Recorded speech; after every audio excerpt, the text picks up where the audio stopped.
Welcome to another In Wheel Time podcast, a 30-minute mini version of the In Wheel Time car show that airs live every Saturday morning, 8 to 11 a.m. Central. This is the award-winning car talk show In Wheel Time, your weekly go-to all things automotive place, along with Mike out of this world Mars and King Conrad DeLong and Jeff Zekin over there. I'm Don Armstrong. Glad that you could join us today. Appreciate you being with us. So, as if we didn't have enough of Lonnie, apparently we've got more of Lonnie, and joining him is Todd Hendrix. There's Todd. That's Jimmy's brother. That's Jimmy's brother. Hey, Jimmy's brother. So I thought that Lonnie was there too. No? Am I wrong, Mars? You told me he was here. Well, he was, and then I thought that's we were okay. going We'll there. talk to Todd. We've already talked to Lonnie. Yeah, exactly. So put Todd back up there. Todd, it's so good to see you, my friend. How are you? Birthday. I'm sorry? Happy belated birthday. Yeah, thank you. Thank you. Thank you for bringing that up. And that's for all three of us, because Don and I are the 19th, and Mars is Christmas Eve. Oh, okay. Well, happy birthday to all y'all. And Jeff's got a birthday, but we don't really care where it is. It's the perfect time of year for the three wise men. Oh, that's why we have him on the show. That was good. That was good. So, apparently. We'll use that in the commercials. Yeah. So, we've already talked about Lone Star Throwdown. So, I thought that we would talk to you about your cars. Okay. You know, we've never talked to you about your cars that I could recall. We have. We've, been in the studio. Thank you. You had to call me out on that. I knew that you would say something like that and, tell me about how Don, bad you're my exactly memory. right. We've never talked about any vehicle that I've owned before. In the 27 times we've been on. That's right. The 26. Yeah, exactly. Well, thanks for joining us on this day after Christmas. I know that you guys are getting ready for the Lone Star Throwdown. But for you, we wanted to talk because you, sir, not only have one car, you have three from what I understand. There's a little more than that. But Yeah, I was three thinking. sounds good.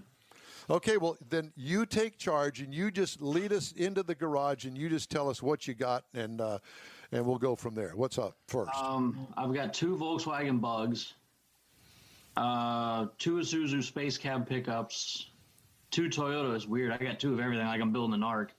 Got to save everything. And he's got two arcs. I have a couple of 4Runners, actually.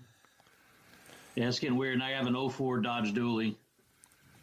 I was actually set up outside, and I had the Dually parked, but I couldn't get it all to work. So I'm in my wife's office with lipstick and everything else she sells behind me. Oh, we thought maybe it was yours. But, yeah, No. I've seen the Dually. I mean, it's dropped. It's black. I mean, it's really nice. I took a picture this morning. I can find it on here. And then are these all cars that are done, or are they in progress? Yeah, a bunch that's of them sharp. are in progress, except for this one. This one I can actually hop in and drive somewhere. I just don't. Wow, cool. Now the mini trucks, are they? Which is where you started. Yeah. Yes, sir. Are they just stock restorations? I mean, are these you've got work done to these? No, a lot of them already have work done to them, and they're in different stages. I have automotive ADD. I guess I buy something, I work on it, and then I find the next thing, I want to work on that one, and that one gets shoved aside, and then the other one gets worked on. So you have a lot of projects. A lot of squirrels. So what do you have, a big gigantic garage over there at the Hendrix compound that you keep all Yes, this sir. stuff? You do? I built a couple of garages, and I got some lifts in them that I can put them on, and then I got a 40 by 60 I built as well that I can work out of. So in other words, if we need some help working on something, we just bring it over to your house and you'll help us work on it. Sure. I'll show you where all the tools are. And that's why the clothing company is called Garage Guys, because it's a bunch of guys in the garage. Yeah, perfect. And I'm sure you have one of those are full of Garage Guys stuff, don't you?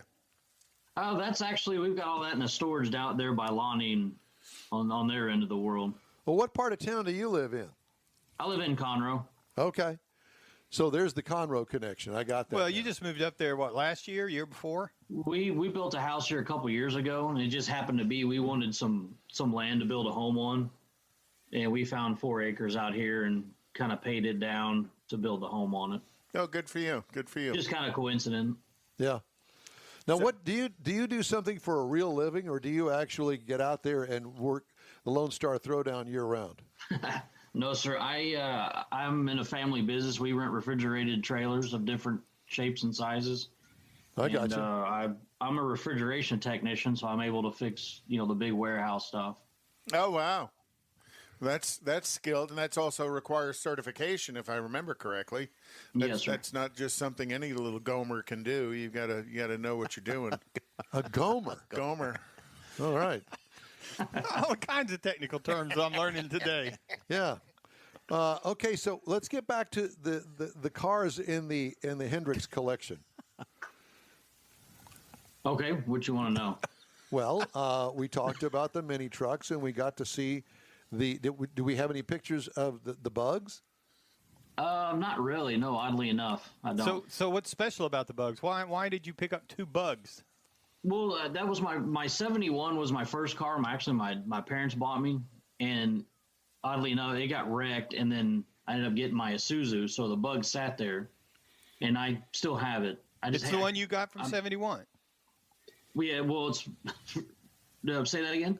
I mean, it's not like you went and bought a 71 because you used to have one. It is the 71. No, it's just my dad bought it, and I know how hard he had to work to pay for that thing, so it's just a sentimental car. Sure. And then I ended up getting a 57 oval, and I've always wanted one. Oh, wow. And so I got a hold of it, and it's just kind of sitting on the burner for now. For us uneducated people, a 57 oval means that the rear glass is oval in shape, correct? Yes, sir. It's smaller compared to the later models that have the bigger back window. The big wraparound type. And it doesn't have a 0 to 60 time because it can't get there. No, they're pretty terrible. It's got a calendar. Little 1300cc gutless. Yeah, but I'm surprised that you haven't pulled those out of there and modified them, souped them up, and made them, a couple hundred horsepower. I want to. That's the plan. But I he's like got doing too drag many racing with it. I know it sounds silly, but that's what I want to do. too many other projects to work on. Well, what's the 57 weigh? It's got to be less than 2,000. I think it's 1,550 pounds. Oh my gosh, Weighs nothing. One of the most impressive things that I ever saw at the drag strip, and this is back in the day now, it had to have been a late 60s Volkswagen, and it appeared a little bit odd. It was lowered a little bit, but not slammed on the ground. And it had a odd-looking single exhaust pipe on it. Stinger. Stinger, which basically turned out to be headers.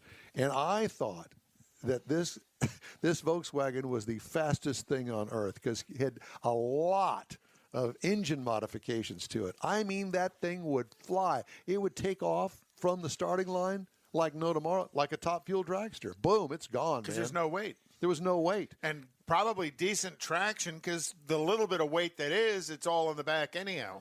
Yeah, not to get too far off track, but Bear's Bug Service out of Beaumont built a Volkswagen-powered dragster. He actually had the record, the NHRA record for a while, and he used to run it around here quite a bit. But, I mean, that's all it did. You figure a rear-engine dragster with a Volkswagen motor on it, there's no weight. Well, Todd wants the motor. Yeah, you need it. That'd be perfect. Yeah. So are the 2 bugs drivers now? One of them it's close. It needs some brake lines put in the fuel tank, put into it, and fire it up. And are you a member of? I know you're pretty involved in all of the mini truck stuff and the truck stuff here in Houston, but there's also a huge group of Volkswagen enthusiasts as well. Do you join in with them as well?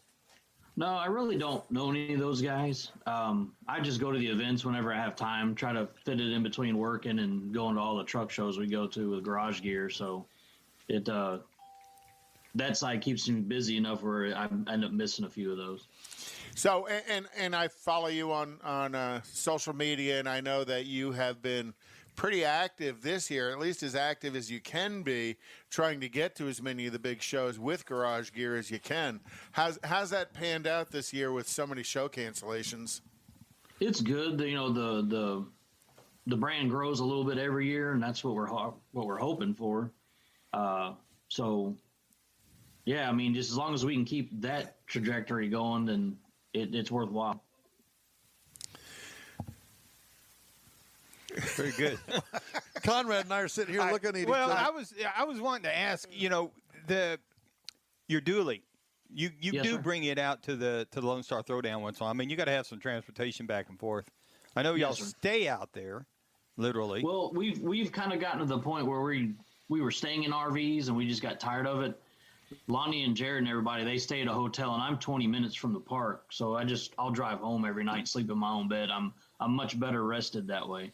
Yeah. Yeah, for the 4 hours of sleep you get. For the few hours that I get, yeah. But it takes a huge crew of folks to put that on. I know you have a pretty dependable core group of people that have helped you on this project for a number of years now. Oh yeah, for sure. If we didn't have all those folks, we would not be able to do what we do. There's no way. And I know you and Lonnie are generally cruising around in the golf carts putting out fires, so to speak, because it's Yes, sir. everybody has an emergency, and I need Todd or I need Lonnie or I need tickets or everybody has their thing that they need to do. But you generally kind of delegate some of the responsibilities to some of the rest of your crew. Who are the big players in your crew that help you put this on? Jared helps us tremendously. He and Lonnie, they put their heads together and get all the vendor spots and sponsors and all that. Steve Green, that does the Houston Autorama, he takes care of all of our judging. He hires the judges, and they do everything for those days.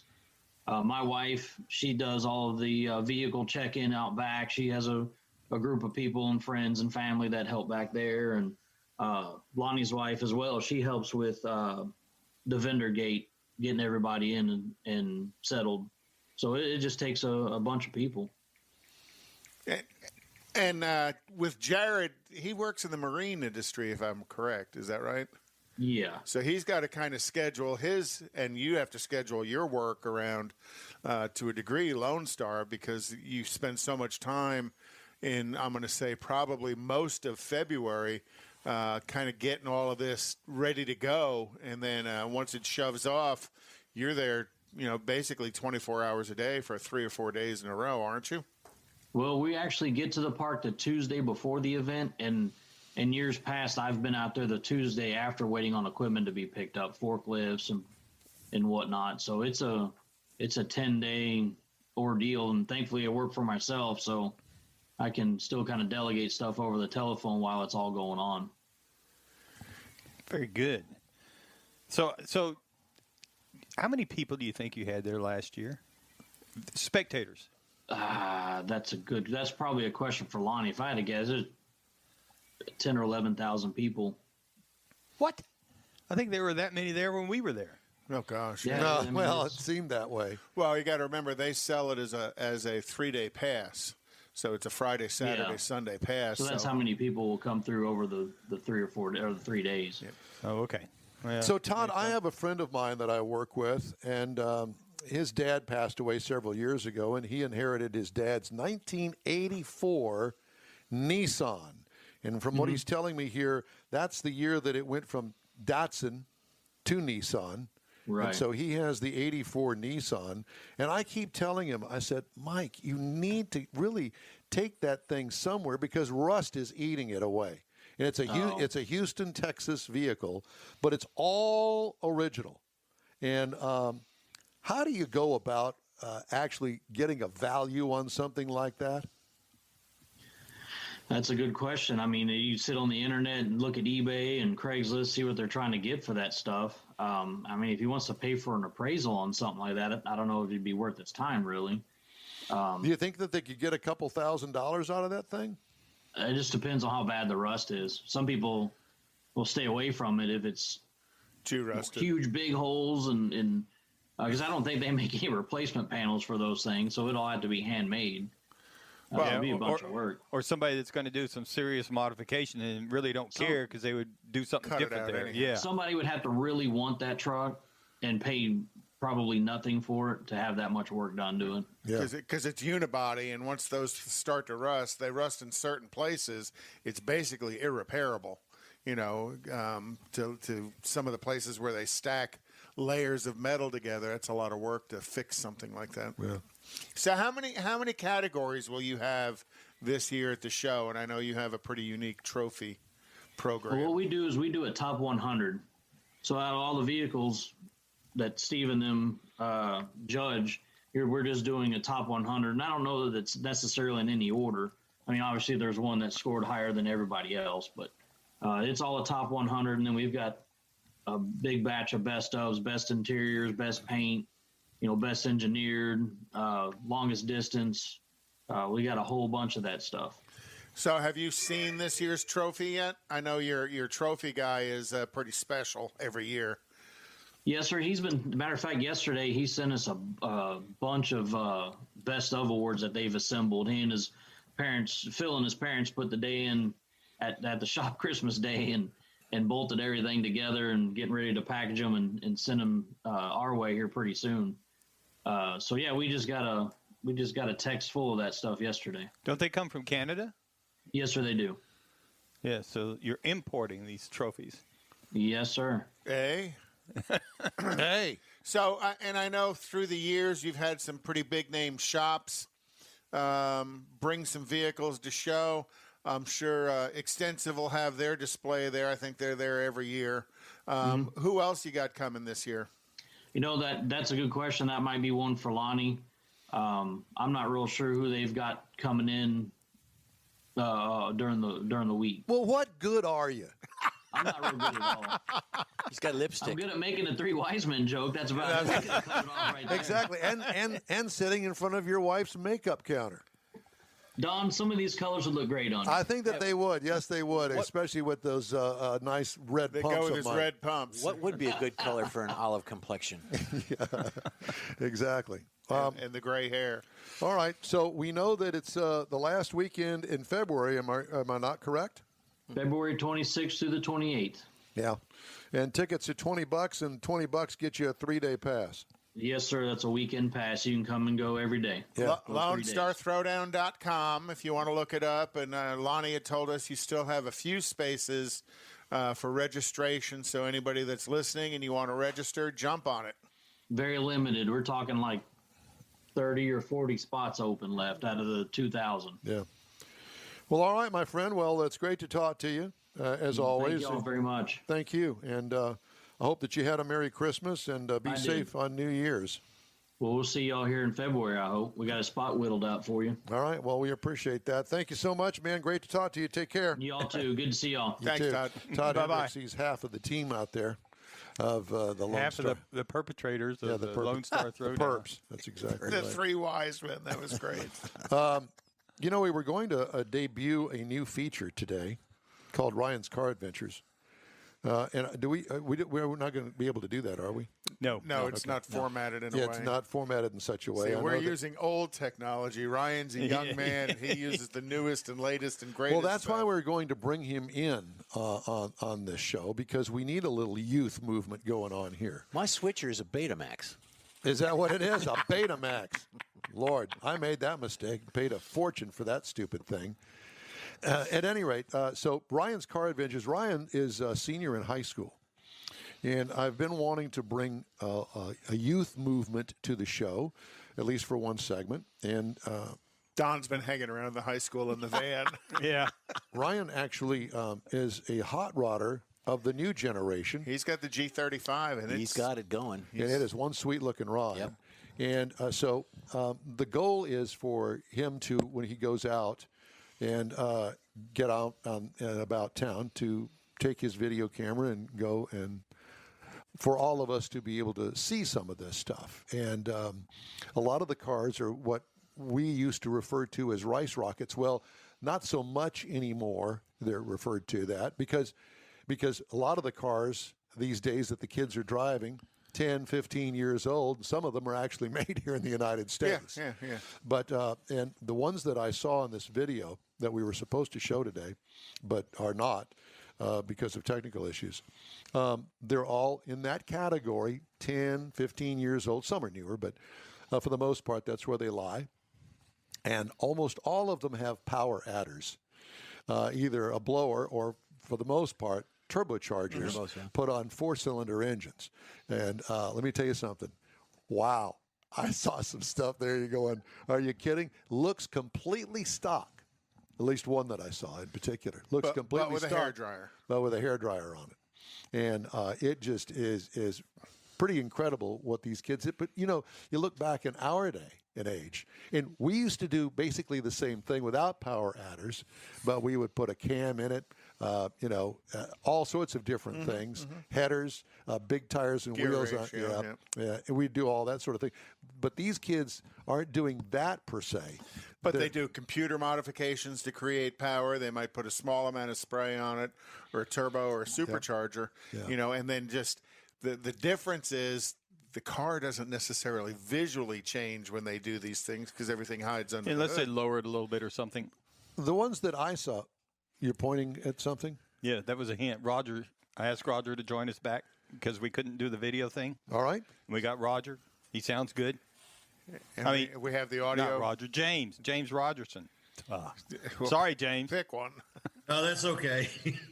I don't know if you had a chance to watch. We had Richard Tomlin on a little bit earlier, and he was talking about bringing his Miatas to the Enduro this afternoon. So got a chance to talk a little bit more about it. But one thing I wanted to talk about was when you and I talked, you've got a couple of drivers coming out this afternoon that are special drivers, shall we say? We this year, after doing several years with different veterans groups like the first responders, different people would come in and we give them rides. They all wanted to drive, and there just isn't really a pathway for disabled veterans or disabled anyone to get into racing if they haven't had prior experience. And so since I run a school and I had some input to the B-Spec community, I got them to OK Automatics. And so now we've got some of our automatic B-Spec cars, and I put hand controls in them. I made a joint venture with MPS and Guido Simplex out of Italy and the United States to have hand control cars for these veterans to begin with. And I've got Ryan Hawk driving with us today. He's co-driving in the Enduro with my grandson, who's the current B-Spec national champion. And so it's going to be an interesting team. So are they actually going to, both of them, drive some during this Enduro? Oh, yeah, absolutely. Ryan went through our last school in December, and I had Jay Lamb and his group here for Lemons the last day of the school when we were doing races, and I had them come out on the catwalk for the starter stand, and I says, pick out the two hand control cars. And they could not pick them out of the group of cars on track because they were all competitive, they were all keeping up, and they were all driving wheel to wheel and door to door just perfectly. This is what you expect. Well, that's what I was wondering about. So your grandson, he's actually, I guess. Oh, he's not. Yeah, he's not disabled at all. No, I understand. But is if he's going to be driving, is he going to have to use the hand controls, or can he use the regular controls? The way we have the car set up with the Monarch system is that you can disable the hand controls, or basically you can still use the brake and the gas pedal at the same time, or you can disable them. It all depends on the disability. For guys that are truly paralyzed below the waist, you have to disable the throttle, the gas pedal itself, because if you don't have their legs tied down. It's been kind of an interesting learning process for us. We've had to learn how to change seats, how to change seat belts, things that need to be strapped down that you don't expect to. Like I said, the legs, we got to put them around in a different place. And I've got some guys that are quads, which they don't have complete use of their hands, but they may or may not have core strength. The non-core strength guys, I'm working with Ultra Shield to try to get a seat that can capture their body better and be able to have extra links to the seat belts to hold them in. So, it's a learning experience, but it's been going pretty good. And Richard down there at Apex, he's the one that's actually helping you build these cars and make these modifications. This is the way I understand it. Yeah. when we're building the cars, Richard has done my cages for a long time. Richard and I have been friends for almost 20 years, I guess, when he got started. And so we found there's some issues with the seat placement, how the seat angle has to be, just all kinds of little things. And so, like you said, Richard and I have been working together to design these cars to where they fit perfectly for either disabled or non-disabled people, able-bodied, I guess, the proper term. So you're bringing the one gentleman in for this event today. Are you planning on bringing more for maybe like a series of veterans race series? Well, I haven't really thought about that because our whole goal is to mainstream these guys. Anybody that wants to come in, we use the term disabled, but they don't really want to go by. They're not disabled. They just got a little hurdle to get over. And so we're looking to mainstream as opposed to having a different class. I'm not into that kind of way of doing things. Okay. Yeah. Well, and one thing that James is actually an instructor, and we're going to set it up probably sometime in January or first part of February where he's going to come back, and we're going to talk about the process they're going through to actually work with these guys to be able to get them into the car and being able to drive it. And there's one story that's really touching, and we're going to save all that. So, James, appreciate you coming back and helping us, wrap up the story for this afternoon, get everybody informed about that. And we're going to set something up to where we're going to talk about your driving school and how it really works to get with these veterans in the whole program in a lot more detail. James. Okay, yeah, I look forward to it. We are, we're just getting our foot in the door, but I've got people all over the United States sending me people. So good. Hopefully we can help you with that. I've got 2 cars now, and I plan on having 4 cars by the springtime. And I've got people waiting in line to get in them. Thank you so much, James. We really appreciate you speaking with us today, and we'll check in with you soon. One of the news stories I wanted to get in before the top of the hour, Apple Incorporated CEO Tim Cook refused to take a meeting years ago to discuss acquiring Tesla Incorporated Elon Musk said on Tuesday. Tesla's Musk said in a tweet that he reached out to Apple during the darkest days of development of his company's Model 3 to talk about a possible deal. Musk said he planned to discuss the possibility of selling Tesla to Apple for 1/10 of its current value. Oops. An Apple spokesman declined to comment on Musk's remarks. Tesla did not reply to a request for a comment on the timing of the other offer Musk described. Just missed that one, didn't we? It's like Apple doesn't have enough money. All right, well, that's it for this hour of In Wheel Time. Hour number 2 starts in just a second. Is your business or company looking to stand out in a crowded advertising market? Looking to reach the real auto enthusiast? Well, you found it. You're listening or watching In Wheel Time, and so are your fellow enthusiasts. The In Wheel Time Car Show now reaches 500,000, and we can put together a marketing plan that will engage them in your product, business, or service. To get the tires rolling, just shoot us an email to our marketing director, Jeff Zekin. His address is jeff@inwheeltime.com. Tailpipes and Tacos is Houston's premier cruise-in, and you're invited to join in. Whether you're a cruiser or spectator, Tailpipes and Tacos is the place to enjoy made-to-order breakfast tacos, fresh coffee, and mingle with Houston's fun car people. Mark your calendar for Saturday, January 16th for Tailpipes and Tacos at the Lupe Tortilla Mexican Restaurant in Katy, 8 a.m. to 11 a.m. Tailpipes and Tacos is free, and everyone is invited. You'll see collector cars, hot rods, customs, magnificent originals, and resto mods all at one location. Cars from all all over Southeast Texas cruise in and show off in a friends and family event. The Lupi Tortilla Mexican Restaurant on the Grand Parkway at Kingsland Boulevard, just south of I-10 and Katy. Drag racer, car enthusiast, and Lupi founder Stan Holt brings you Houston's hottest cruise in, tailpipes and tacos. Saturday, January 16th, 8 to 11 a.m. at Lupi's in Katy. The In Wheel Time Car Show will be there too. Get your ride ready and we'll see you at the Tailpipes and Tacos Saturday morning cruise in, January 16th, 8 to 11 a.m. at Lupi's in Katy, weather permitting. Texas Truck Works is your go-to truck customizer. From mild to wild lift kits, custom wheels, and steering and handling enhancements to the best personal and commercial wraps, Texas Truck Works delivers. Let Texas Truck Works founder Scott Stevens help you get the most out of your truck or Jeep.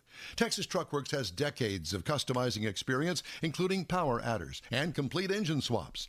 Let the Texas Truck Works team design an upgrade plan that fits your budget. Get truck attitude today at TexasTruckWorks.com. That's it for this podcast episode of the In Wheel Time Car Show. I'm Don Armstrong, inviting you to join us for our live show every Saturday morning, 8 to 11 a.m. Central on Facebook, YouTube, Twitch, and our InWheelTime.com website. Podcasts are available on Apple Podcasts, Spotify, Stitcher, iHeart Podcast, Podcast Addict, TuneIn, Pandora, and Amazon Music. Keep listening, and we'll see you soon.